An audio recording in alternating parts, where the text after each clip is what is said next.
All right, once again, it gives me tremendous pleasure to introduce my third most favorite architect. The one I'm married. That's good considering the first two are requirements. Well, you're talking about my wife and my daughter.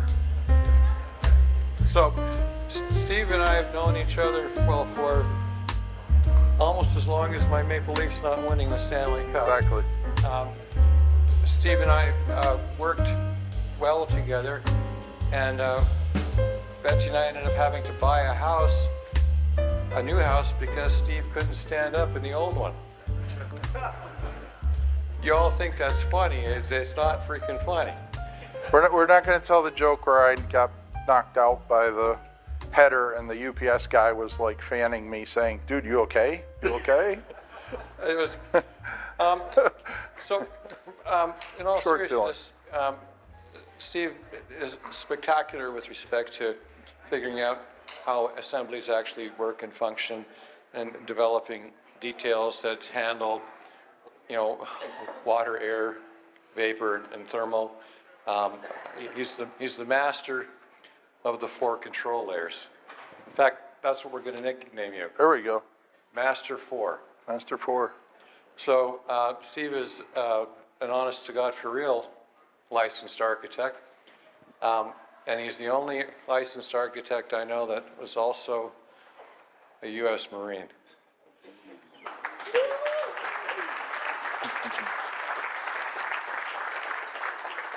Who, well, I can't say what you did, but it was important.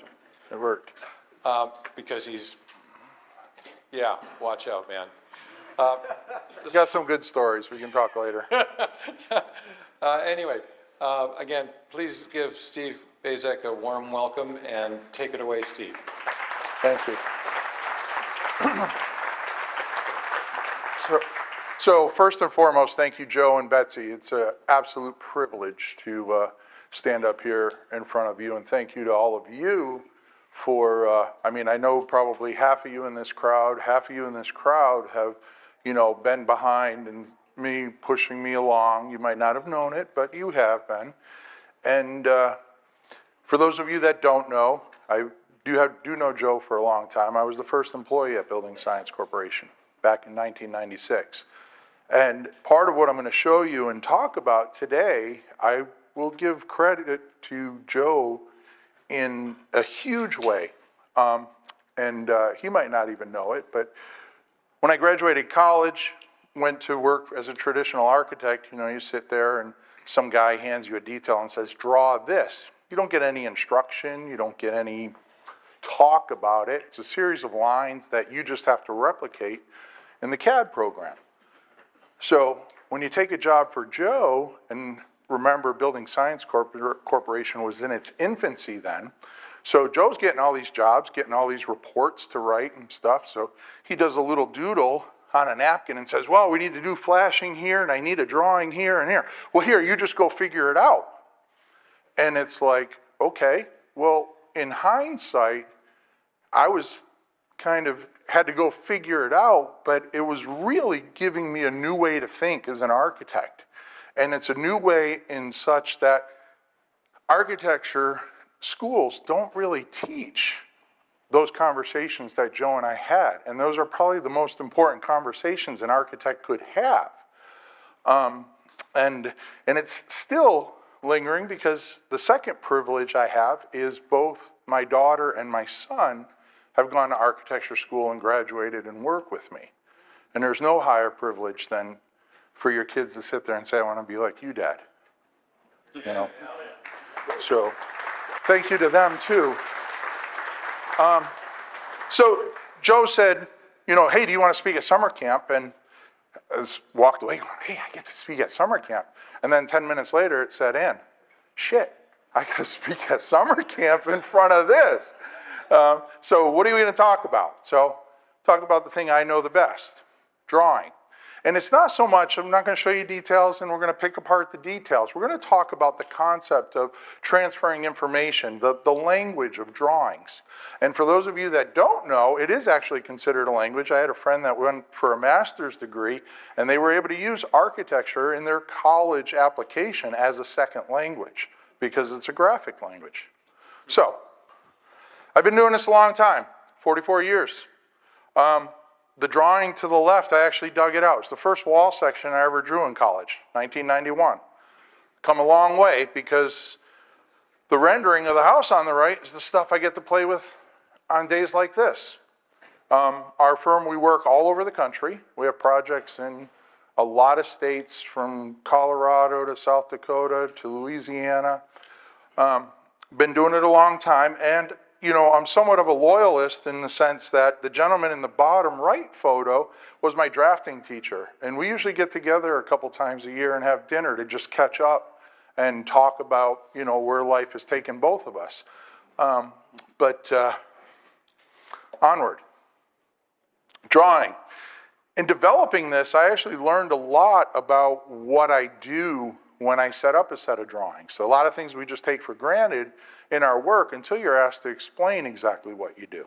So one of the things that I was doing, I'm sitting there going, I wonder how many lines in a typical drawing set. So I opened up 3 random sets, listed it. So what you're seeing there between 40 and 70,000 is how many lines are in a typical drawing set. So when you're flipping through those sheets, that's what we're talking about, somewhere 50, 60,000 lines. And the reality is, every one of those lines means something or should mean something, right? So we have a really important job in what we do. Although I have seen some sets where some lines probably didn't mean as much as they should have. But anyways, that's what we should strive for. Another thing that I always have to remind myself of, we might design a project for over a year, do CDs, get into it, and then we pass off the drawings to the general contractor and subs and code officials, and that's the first time that they ever see those drawings, right? So it's really important. For me, it's easy to sit there and say, well, you know, I know this is that, and that's on sheet A21 and this and that, but for someone to first see those drawings, right, there's a huge communication gap there until they get familiar with them. And some of them only need to get familiar to throw a bid at it or throw a number at it, etc. But it's really important that our set of drawings are compiled in such a way that if you're giving them to somebody that's not familiar with the project, can they comprehend it? Can they get, you know, behind it? So just some thoughts. This is a detail, not my detail. I should have made it larger, but I didn't want to make a big thing out of it. I just grabbed it off the internet. You know, it's one of those things that knowledge and wisdom, knowing what to draw versus why to draw it. There's a lot of architecture sets that I see get put together, and it's kind of like, let me see how many sheets I can fill up. Let me see how much random information I can pack in there for the builder to have to sift through to actually get the 2 or 3 tidbits of information that they need to actually use, as well as drawing the right thing. So when you look at that detail, notice there's a sealant bead under the head casing. Behind that sealant bead is a whole series of flashing. So from a building science perspective, we put in all this flashing to maneuver water only to dam it up with that sealant bead. So it's really not a detail that's functional or that would work, right? So knowledge is saying, hey, we should put something in here to keep the water out, while I say, wisdom is asking the question, and this does come from Joe, is asking the question, what am I sealing in? Buildings don't fail because you kept the water out. That's a successful building. Buildings fail because you kept the water in most of the time. So we have to ask the right questions when we're putting this stuff together. These I just threw in some random alternatives. While we do construction drawings, a lot of times we do drawings for, you know, different medias, prints, etc., some technical stuff. Peter Yost and I have done a bunch of technical books for different companies. And, you know, sometimes it's a 3D drawing, sometimes it's information that's highly focused that we're trying to get on, and sometimes we're just making it look pretty by putting it in color. As I develop details, one of the feedback that I get from the builders that I work with is they like the idea that the details I draw are recognizable, right? What does that mean, recognizable? It means that I'm not asking them to go and buy some out of this world material and tape it with this specialized tape that is extremely expensive. It's doing the right thing with the things that we already do. Most of the projects, most of the details that we develop, they're using the same tools, they're using the same techniques. We're just asking for a more conscious effort in certain ways that we do things. So when I look at a detail and I'm developing them on a computer, the three things that are important to me: recognizable, which we touched on; functional, it has to work, right? We don't want to put a bead of sealant downstream of a whole bunch of flashing. And it has to be executable, right? We all hear the stories of builders, oh yeah, those drawings just went in the circular file, right? Because they're a set of drawings that really didn't send a message of, you can build this. You know, one of the things that I pride myself on is the set of drawings, when they leave the office, there's at least one way that house can get built. Now, the framer might come back and say, hey, I like that detail, I appreciate it, but if we did this and this up on the roof, I think it would work a little better and I'm more familiar with that. That's fine. But the drawings don't go out unless there's at least one road to success. They never go out and say, well, we can just figure that out in the field. No, that doesn't work. And it certainly doesn't work well. So, recognizable. So, at first glance, it's a relatively complex detail, but it really isn't. It's a double wall assembly outside a timber frame for a passive house structure. And it's got a SIPS roof. Everything there, most builders have touched or used in a typical house. We're just putting it together in a different fashion, maybe a little more complex fashion, but it's recognizable.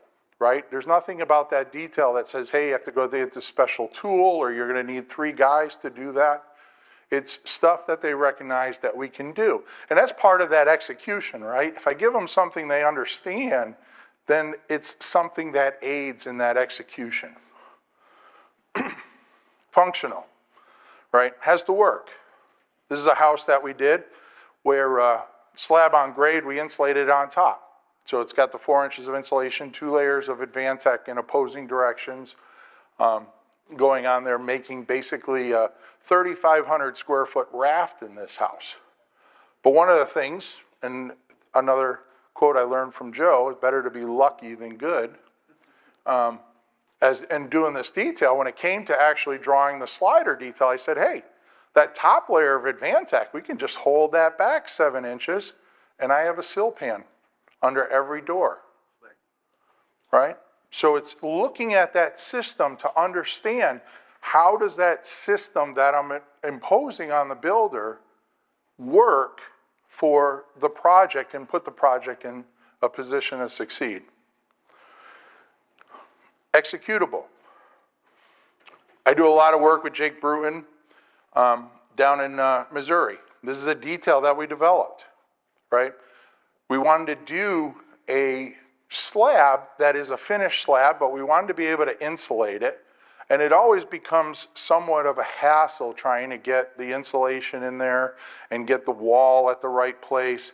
So we came up with this 3-step method where we dug the trench, which is highly financially efficient there. They just a 16-inch bucket, they trace around the foundation line, they are allowed to ground form their concrete.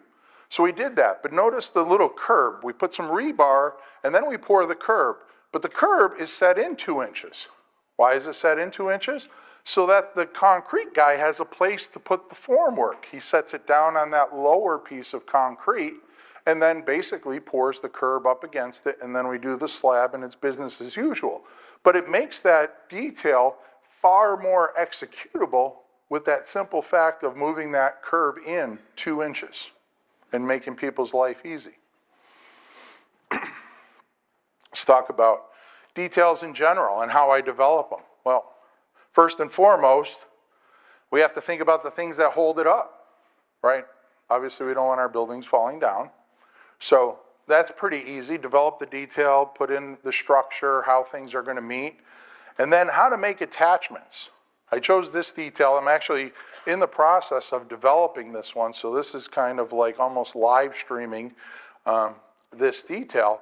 But we have 4 inches of rigid insulation on the outside of the wall, 6 inches on the roof. And how do we attach that? And better yet, attaching it is pretty easy. How do we attach all the trim around the windows and all of the associated pieces that come together with that? And do I have a place to nail that jamb trim or that head casing? All of these things make it executable, right? We have to think through these things.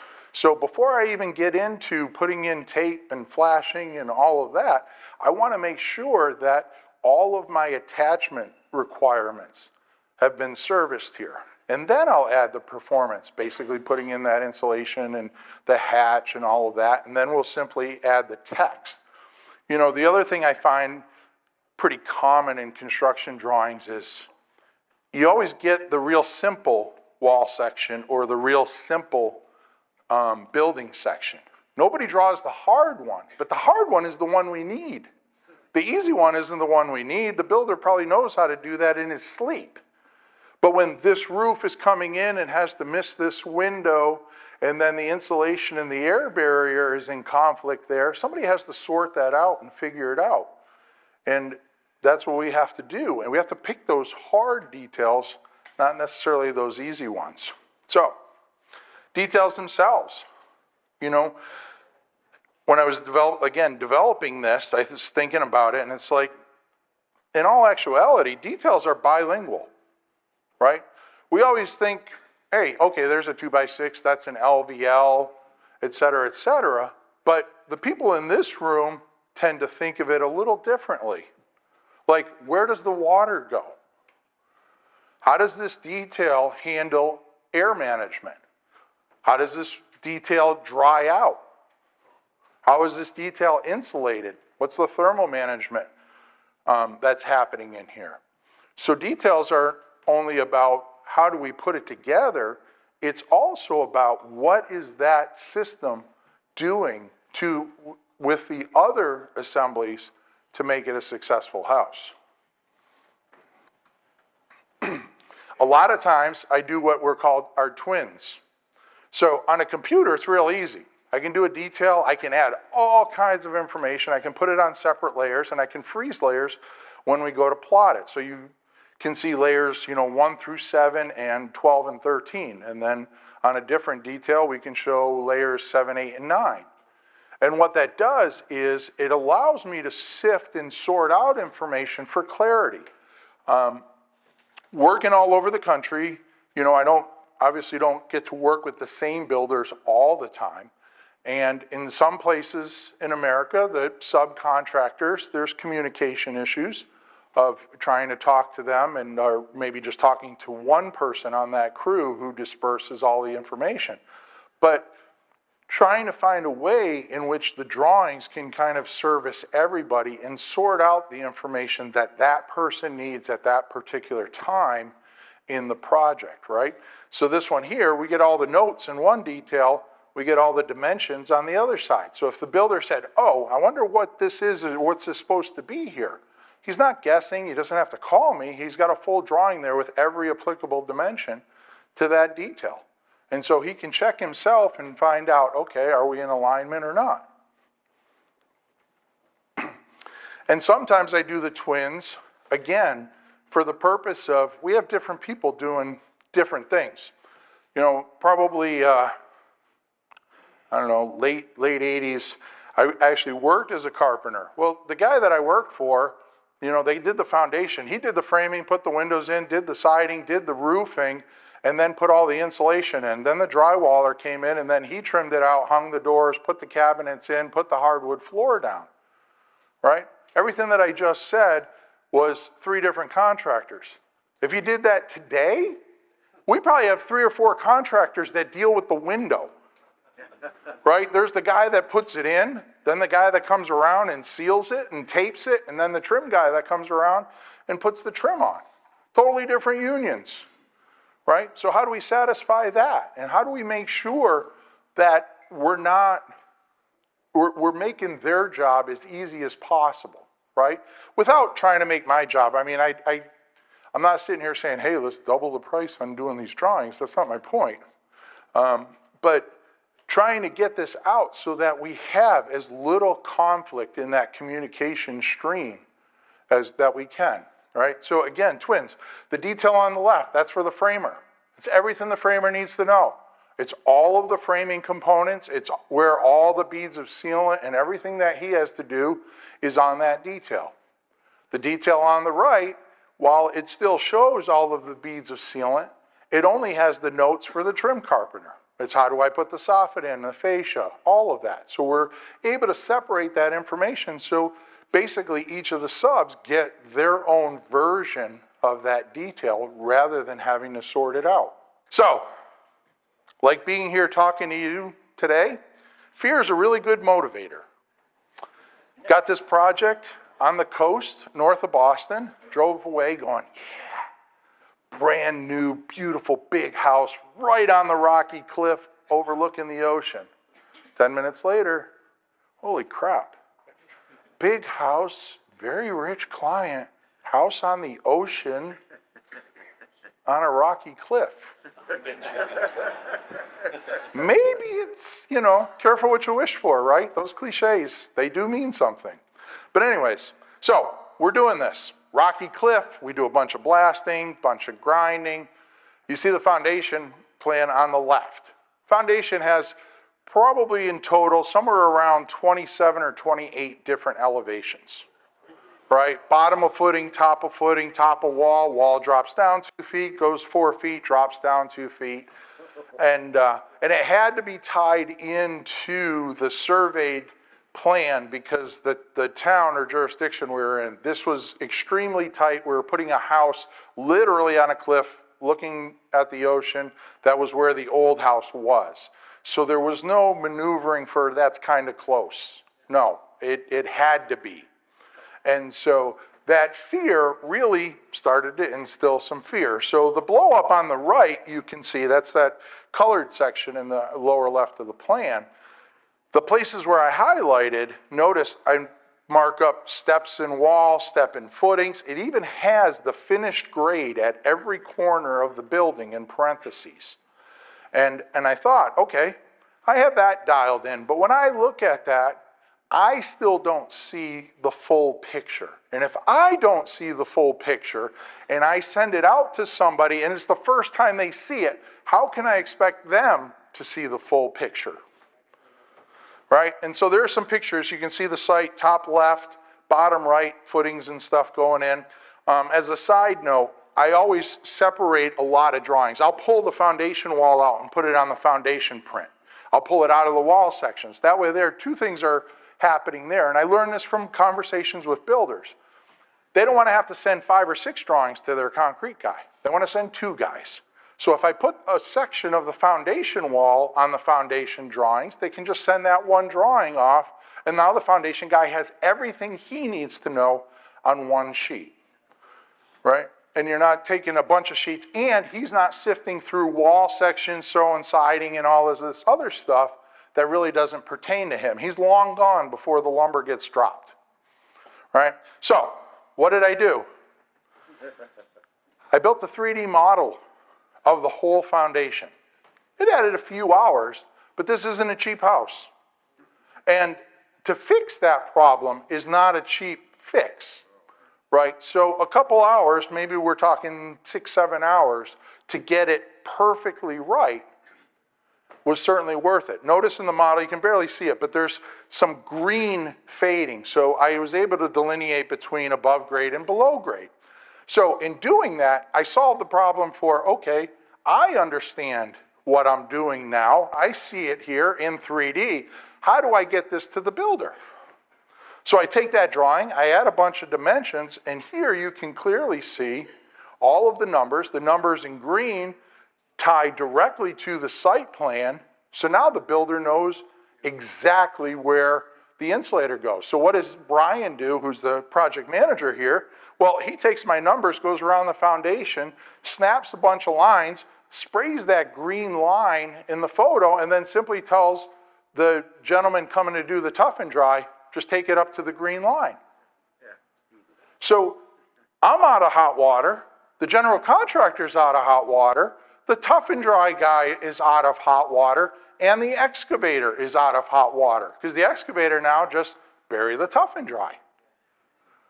So that one drawing coordinated a whole bunch of efforts, but not only coordinated, but lowered our risk to almost zero for 6 hours worth of work.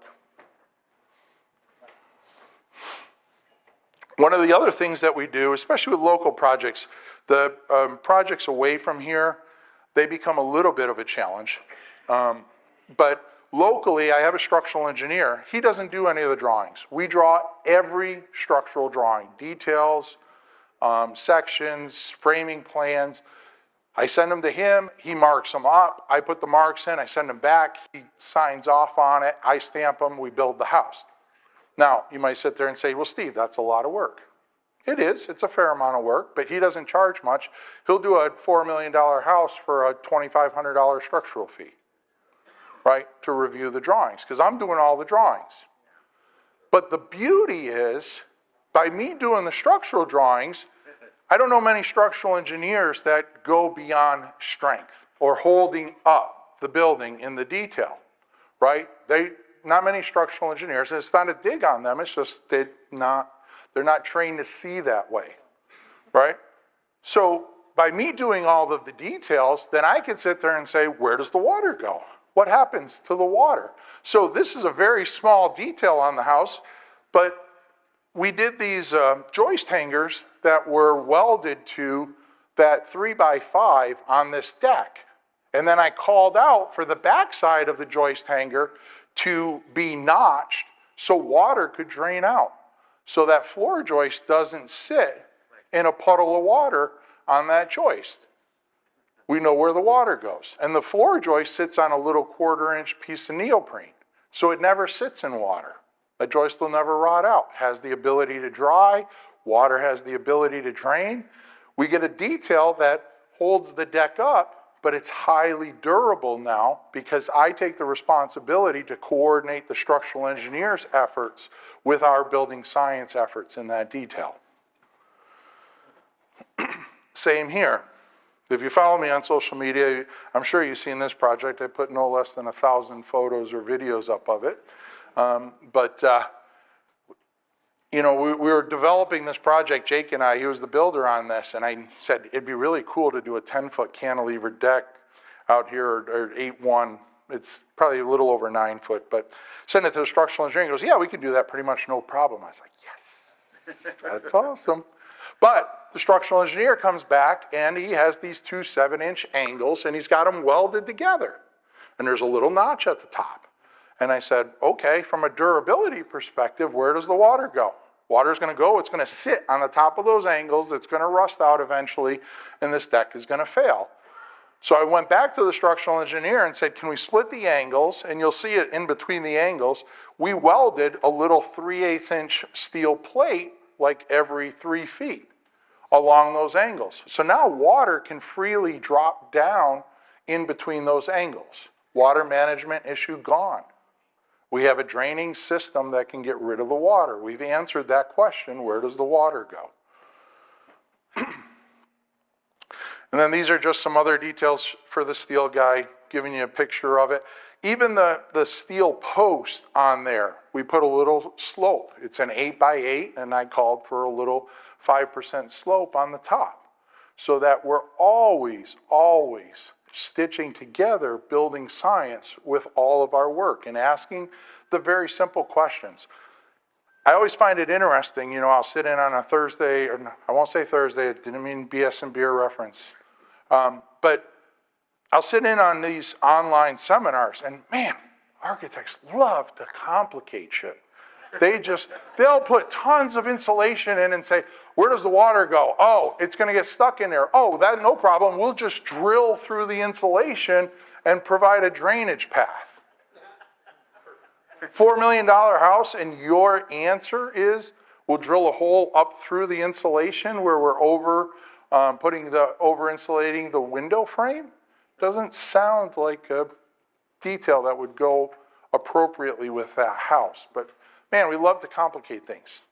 Building science is pretty simple. I use Joe's remark, and I know I reference him a lot, but pretty much Joe is a lot of the reason I'm standing here in front of you, right? It's not rocket science, it's building science. I tell people that all the time. You ask 10 simple questions and you lower your risk by half if you can answer them successfully in doing a set of drawings. It is that simple. It doesn't have to be complicated. Roof framing plan.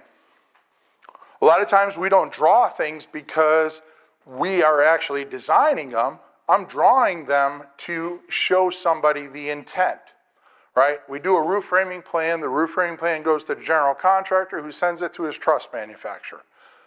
If I don't do the truss elevations, guess what? I'm almost guaranteed to get back a truss package that is nothing like what I intended, right? The heel height is wrong. The slope of the roof might be wrong. If it's a hybrid truss that has a small portion of scissor truss embedded into a gable truss, the dimensions are going to be wrong. So I learned early on, if I simply draw a couple truss profiles and then I outline where they're located on the roof plan, now it's a drafting exercise for the truss manufacturer. They don't have to think. All the dimensions are answered there. They can plug it in, they can send the drawings back, and we save a lot of time, right? It costs me a little bit of time to do it, but we save that time in not having to go back and forth 3 or 4 times and then have the truss still come out wrong. Now, some of you might laugh, but it happens, right? 3 or 4 iterations, they build them and they come out and we're cutting them up and modifying them on the site. Some focused information that goes on drawings. We do a lot of work on the water, near the coast. In this particular project here, I think we used, I think this was Zip R6 or maybe it was R9. But in this particular case, this was Zip R9. The structural engineer, you know, he had a long list of, hey, we need to figure out a way where we can show them where the shear walls are, where connectors are, and then here's all the hardware that goes in the wall section. So we developed drawings that showed those answers. There's no other dimensions on those floor plans, nothing. It's just, this is where the shear walls are. You have a shear wall schedule there. We know how they're built, what nail goes in, what the spacing is on that nail. In the wall section on the left, we have the details. We have all of the Simpson hangers called out, where their location is, what their spacing is on that wall. Again, making everybody's job that much easier to be successful with. Windows. This is a big talk because windows are a tough one. We do a lot of Euro flangeless windows.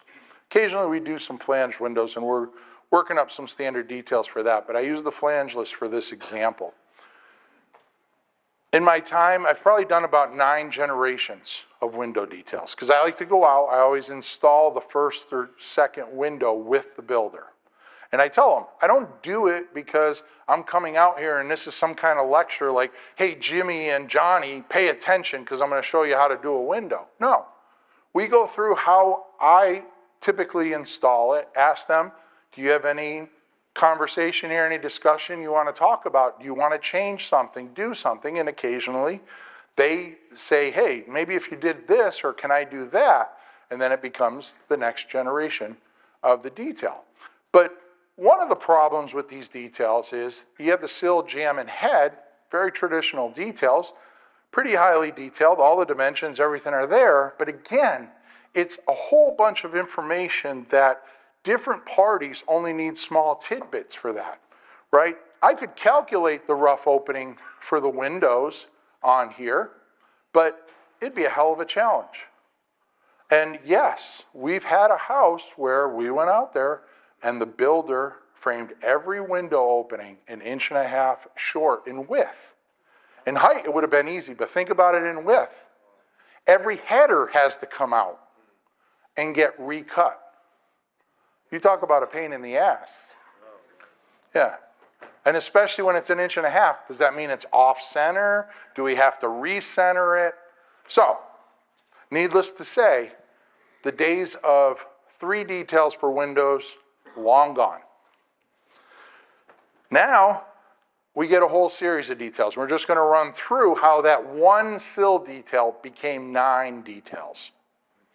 All right? So detail 1, that's everything that has to happen to the rough opening. Right? We put a back dam in, we put a slope sill in, we put a piece of flashing. That's where our window is going to go with the applicable dimensions. That's it. That's everything that the rough framer needs to know to install that window. And oh, by the way, I did a front elevation to show you where some shims will go and where the flashing goes on that detail. So that's 2.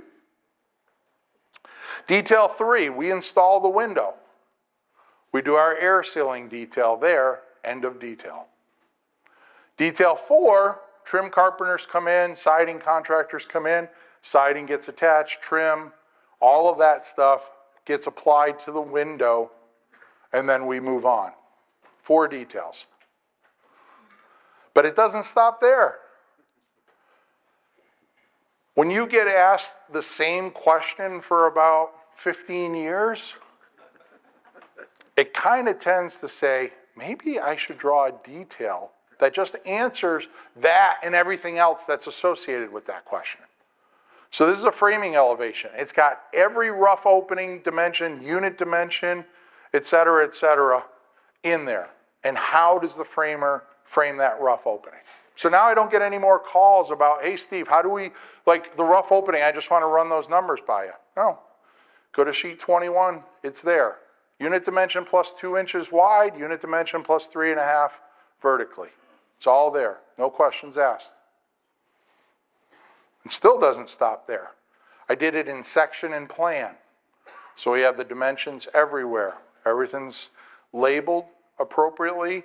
The exterior sheathing is there. We'll have them for different details. But again, providing that level of clarity so that we can do something. We saw the, I forget, is Brian from RDH yesterday, right? Windows. It's one of the most susceptible areas in a building. But yet, how many drawing sets have we seen that actually have executable window details on it?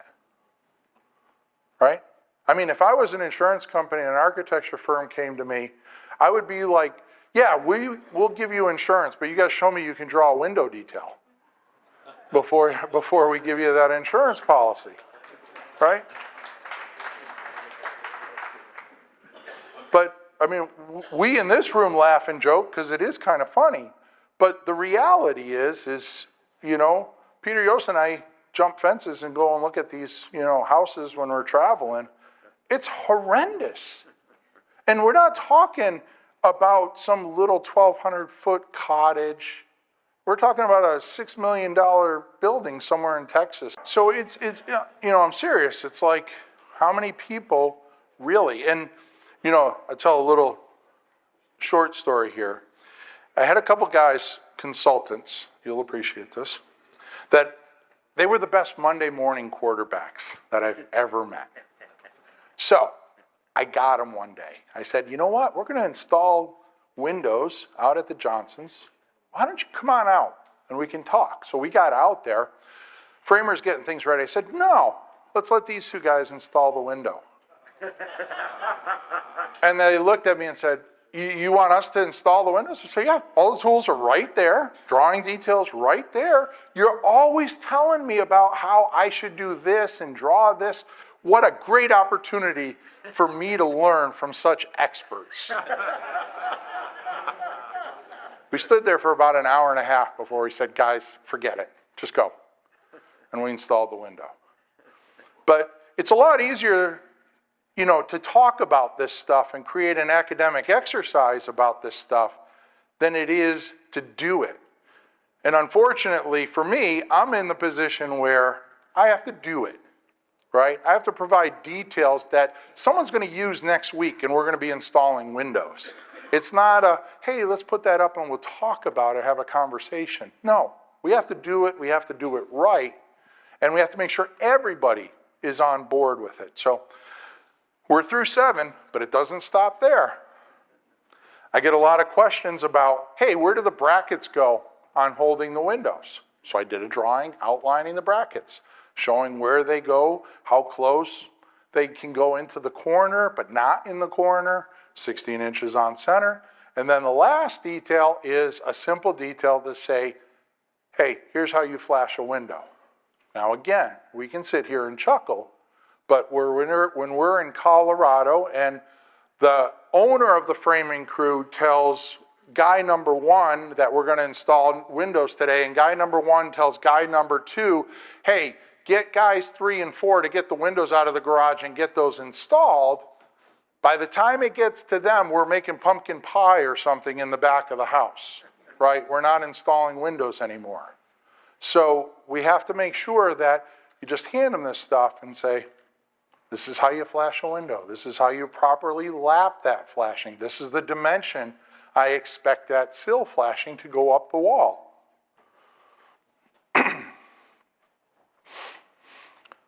Part of what we do as architects is we come up with ideas. Is Katrina in here? So I don't know if Katrina's in here. I don't see her. But anyway, she'll be happy to know. This is a passive house that we just recently did. Slab on grade. And of course, HVAC guy, he's crying and moaning. I need space. Where am I going to put all this? All right. So I tell you what, I got an idea. We'll create a manufactured attic, and we'll throw it up. We'll have the truss guy do it, and we'll put it up there. So I developed the idea, drew up the section. But it's not good enough to just stop there. Because, yeah, okay, I illustrate the idea. Everybody in this room can look at that and say, great, but how do we do it? We're in the business of doing it, not talking about it. So, translated that idea to the roof plan. Hey, here is that area of raised soffit. It touches every room on the second floor. So now the HVAC guy is totally satisfied. He can get ductwork and our Zender ports to every room on the second floor.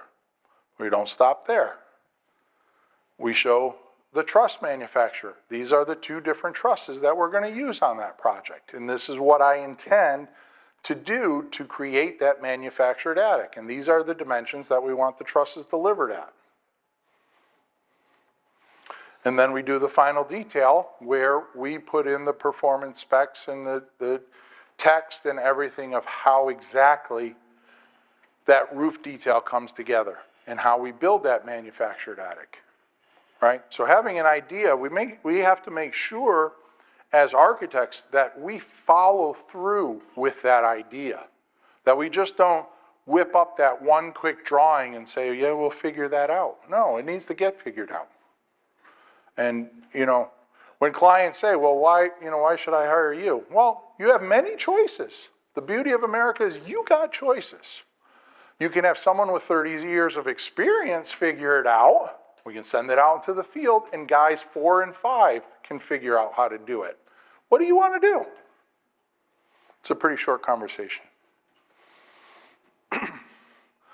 Joe, you'll be happy to know the next generation of the perfect wall. I'm not leaving it up there that long because we haven't built it yet, but we will. And yes, the final comment on details. They should look good. You're putting your name out there. When they get out there and somebody opens it, they'll be like, damn, that is a set of drawings. Right? That's what you want to hear. Oh, you got jokes. Those are the things I was told when I got lost in the weeds with details. And having worked as a draftsman and a designer, this level of detail scared folks because they figured it created a situation to where they were more liable by providing more information. And they would say, you're getting too lost in the weeds. They'll figure it out in the field. We're not here to tell them the means and methods. So this detail doesn't show means and methods. Right? It's showing performance and components. And I've had that conversation with many builders, like, man, I mean, you got a lot of stuff here for us to sort out. We just usually install the windows. Well, No, not today. Today we do it my way. What was the question? He was just saying that, you know, a lot of times people will say when you get to this level of detail, you're getting too deep in the weeds and you're actually providing more information for confusion and you're kind of working against yourself. Well, to that I say the best instruction manual is probably the best road to success. So they can say what they want. They don't want to take the time to figure it out. They're not the right builder for the job.